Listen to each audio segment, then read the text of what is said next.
다음 소식으로 빨리 넘어가겠습니다. 노조와 임금과의 관련한 소식인데 이게 어떻다는 거죠? 네, 최근에 이제 이거는 이제 그 노조와 임금이 어떤 관련이 있는지 네. 최근에 한 연구 결과가 그 동향과 전망 최신호에 발표가 됐는데 일단 대기업은 노동조합이 있든 없든 임금 격차가 크지 않고 근데 중소기업은 노조 없는 회사의 임금이 노조가 있는 회사보다 30에서 40%가량 그 임금이 적다는 그런 연구 결과가 나왔습니다. 그러니까 그렇군요. 1차적으로는 정규직이냐 비정규직이냐 하는 이런 고용 형태와 그다음에 기업의 그 규모 있잖아요. 이거에 따라 임금이 달라지는데 중소기업 같은 경우에는 노조의 유무가 임금 수준에 매우 큰 영향을 주는 것으로 네. 그렇게 나타났습니다. 그러니까 이게 이제 연구를 해서 이번에 발표한 거라는 건데 그 내용을 좀 더 구체적으로 설명해 그래서 주시죠. 그 정준호 강원대 부동산학과 교수하고 남종석 이름 들어보셨죠? 저번에 네. 왜 그 네. 이종태 기자가 기자님. 그때 한국 기업 생태계 할 때 그 네. 부경대 연구팀 중에 한 분이신 그 남종석 부경대 경제사회연구소 연구 교수가 이 두 분이 이제 이런 내용을 담긴 논문 제목이 길어요. 네. 그리고 어려워서 그냥 근로자의 결합노동 지장 지위가 임금 분포에 제가 할게. 내가 할게. 한번 해보세요. 네. 근로자의 결합노동 시장 지위가 임금 분포에 미친 효과. 예, 발음 네, 좋고요. 네. 이게 개간 학술지 동향과 전망 최근호에 발표했는데 연구진은 이분은 이런 연구를 좋아하시나 봐요. 그 고용노동부의 2017년 고용 형태별 근로실태 조사 이 원자료를 정규직 비정규직 그다음에 대기업 중소기업 그리고 노조가 있냐 없냐 이렇게 해서 8그룹으로 조합하고 그렇군요. 여기에 그 특수고용 노동자들 더해가지고 월평균 임금을 분석했다고 합니다. 그래서 그 지금 고용 형태별 근로실태 조사에는 2017년에는 사업체가 33,000개, 노동자 97만 명이 조사 대상이었다고 해요. 그래서 그 원자료를 가지고서 이렇게 분류를 좀 했다고 하는데, 네. 그래서 이제 이거를 이제 그 유형별로 이제 그 임금 평균을 낸 거죠. 아주 흥미로운 연구인데 결과는 어떻게 나왔어요? 일단 뭐 우리가 그냥 머릿속으로 생각하기에 제일 월급이 많을 만한 곳은 뭐 대기업, 대기업의 정규직. 정규직의 네. 유노조, 그죠? 노조가 있는 그런 데들이 뭐 543만 원 그 정도 제일 많았고요. 네. 그 다음에 대기업, 정규직, 무노조, 노조 없는 거 여기가 536만 원. 그러니까 별로 별 큰 차이 차이가 없네요. 별로 안 대기업에서는 나네요. 네, 별로 차이가 안 나요. 진짜 몇만 원 차이인데. 네, 네. 이제 그 다음이 이제 중소기업의 정규직의 유노조 여기가 421만 원 이렇게 네. 나오는데 그 다음에 이제 차이가 뚝 떨어져서 중소기업의 정규직의 무노조 291만 원이에요. 우와. 그러니까 차이가 이렇게 많이 나요? 네, 같은 중소기업 정규직이라 하더라도 노조가 없으면 임금이 130만 원, 그 130만 원 가량 적는 네. 걸로 엄청 그래서 차이 나네요. 이렇게 나타나고 그다음에 뭐 특수고용 노동자 그다음 대기업 비정규직 유노조, 대기업 정규직 무노조 이런 수로 나타났다고 해요. 그래서 제일 그 임금이 좀 적은 그룹은 중소기업의 비정규직 무노조 예. 여기가 그 제일 적게 나타났다 하고요. 그래서 중소기업 같은 경우에는 이 노조 효과가 비정규직에서도 나타났는데 중소기업 비정규직도 노조가 없으면 100만 원 가까이 월급을 덜 받는다고 네. 그렇게 얘기를 하고요. 그래서 이 중소기업이 좀 너무 취약하기 때문에 노조가 있으면은 그 노동자 임금을 보호하는 효과가 크다 이렇게 연구진은 설명하고 있고요. 그리고 전반적인 임금 격차에서 비정규직 임금이 정규직의 절반 안팎으로 떨어지는 것도 확인됐고 결국에는 이 노조 조직률을 높이는 게 임금 상승에 큰 영향을 미치는 걸로 그렇게 나타나고 있습니다. 참고로 한국의 이 노조 조직률이 2016년 기준으로 삼으면 10.7% 대체로 해마다 비슷해요. 근데 네. 같은 해 미국 같은 경우가 요 수준하고 비슷하거든요. 10.7%. 일본이 17.1%, 대만이 33.2%, 영국이 23.2%입니다. 네.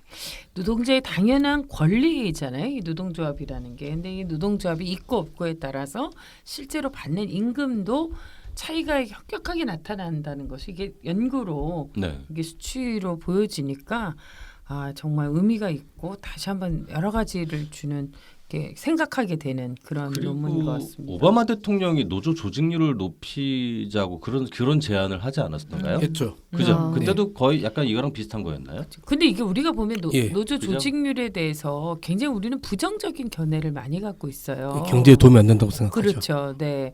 그 노조 조직률이 이렇게 오바마 대통령도 그렇고 해야 한다라고 하는 것 이게 어떤 의미에서 이랬을까요? 예, 제가 볼 때는 일종의 이 부분도 사실 우리가 흔히 이야기하는 소득주도 성장의 일부에 들어간다고 생각을 합니다. 예, 기본적으로 사실 우리가 여기서 너무나 명확히 알 수 있는 건데요. 네.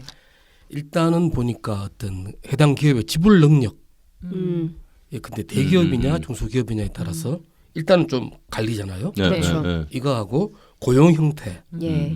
비정규직이냐 정규직이냐, 그러니까 노조 유무가 굉장히 중요한 세 변수인 것 같거든요. 네. 세 변수인 것 같은데 우리가 여기서 확인할 수 있는 참 무서운 점이 세상에는 밑둘름 하나도 없다는 겁니다. 그게 또 무슨 얘기? 예, 왜냐하면은 나한테 힘이 있고 대학 능력이 있어야지 그 타인이 나를 깔보지 못하고 줄 돈을 준다는 이야기죠. 맞아요. 예. 예, 그나마 대기업의 경우에 보면은 이제 정규직인데 유노조 무노조는 별로 차이가 안 나지 없어요. 않습니까? 그렇죠. 차이가 없어요. 이건 뭔가 하면은 이 친구들이 일단은 지불 능력이 있고 또 한 가지는 노출돼 있어요. 예. 이 정규직한테 주는 네. 임금이라는 거는 네, 네. 노출돼 있는 거고 그러니까 사실 유무 노조에 별로 음. 이 영향을 안 받는 것 같은데 노조의 유무에. 네. 그러니까 대기업도 바로 비정규직으로 떨어지면은 확 적어지지 않습니까? 그렇죠. 이런 물론 노동 형태, 노동 내용의 차이가 있는지는 모르겠지만은 너무나 현격한 차이라서요. 예. 이런 점들을 볼 필요가 있고 이게 사실 뭐 오바마 행정부도 그랬고 심지어는 일본의 아베 네. 정부도 말하자면 이 노동자들이 임금을 너무 적게 받아가기 때문에 우리 경제 규모에 비해서 이 경제가 안 돌아간다는 생각을 사실 했었고요. 그래서 뭐 아베 총리도 그 노조나 네. 혹은 노조의 투쟁을 사실 강조한 바가 있습니다. 그래서 뭐 참 좋은 연구인데 사실 그거에 대한 조선일보의 입장은 뭐였나요? 아베의 발언에 대한. 그걸 꼭 말을 해야 알겠어. 이로 진짜 가능하지. 기억이 안 납니다. 기억이 안 나요. 예. 근데 아마 우리가 곧 망한다지 뭐 나라가. 그렇게는 네. 안 쓸 거예요. 근데 뭐 그럴 때는 또 뭐 하나의 논리가 있죠. 일본은 그렇죠. 큰 나라잖아.라든가 뭐 엄청나게 경제가 발전했잖아. 뭐 이렇게 말할 수가 있는데 역시 뭐 아주 그냥 네. 예, 아무튼 굉장히 뭐랄까 이 노조의 중요성이 그렇습니다. 예, 그런 것 같습니다. 어떻게 보면 이제 이거의 경제를 이끌어가는데 긴 안목에서 보면 경제 성장, 아까 소득주도 성장이라고도 했지만 이게 이제 제대로 노조들 조직률을 통해서 임금이 적절하게 보장받고 그래야지만 또 경제 성장도 도모될 수 있다라는 거 아닌가라는 생각이 드네요. 말하자면은 사용자 측이 네. 제가 아까 아무도 믿을 수 없다 그랬는데 절대로 누가 알아서 해주지 않습니다. 그렇죠. 사용자 측이 알아서 말하자면 열심히 일한다고 돈 더 주지 않고요. 근데 문제는 이제 그런 어떤 사용자들이 돈을 안 주면은 그 자체가 이 전체의 운용에는 네. 안 좋은 영향을 미친다는 거죠. 그래서 뭐 그렇죠. 오바마나 뭐 아베 총리도 그랬던 것 같고 예전에 미국의 루스벨트 대통령 그 대공황 때 말입니다. 그때도 굉장히 그 노조 설립 관련한 법규를 제정해서 굉장히 노조 설립에 어떤 정부가 간접적으로 지원하는 그런 일도 있었습니다. 그게 뉴딜 정책 중에 하나였죠. 예, 그렇습니다. 그게. 예. 예. 그렇군요. 어쨌건 이제 우리가 보면 그 가장 기본적인 게 지켜질 때 이렇게 좀 경제도 정치도 모든 것들이 잘 제대로 돌아갈 수 있을 것 같습니다. 당당한 자신의 권리이고 기본적인 자신의 삶을 지키기 위한 그런 수단으로서 노동조합이 노동자들의 입장을 대변하고 있는데요. 그 부정적인 시선으로 바라볼 게 아니라 좀 길고 원칙과 그 상식에 준해서 이런 문제들을 좀 살펴볼 필요가 있지 않겠나라는 생각입니다. 오늘 마지막 소식 그 중소기업 같은 경우 노조가 있고 없고에 따라서 임금 격차가 이렇게 현저하게 난다라는 것으로 오늘 경제인싸 경제 뉴스 이렇게 정리하려고 합니다. 무엇보다도 우리가 기본에 충실하고 최선을 다해 주신 여러분께 다시 한번 감사드리면서 독자 여러분 저희를 지켜주십시오.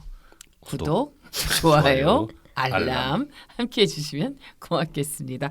오늘도 좋은 하루 되시고요. 여러분 또 경제인싸는 여러분을 향해서 힘차게 달려가겠습니다. 고맙습니다. 고맙습니다.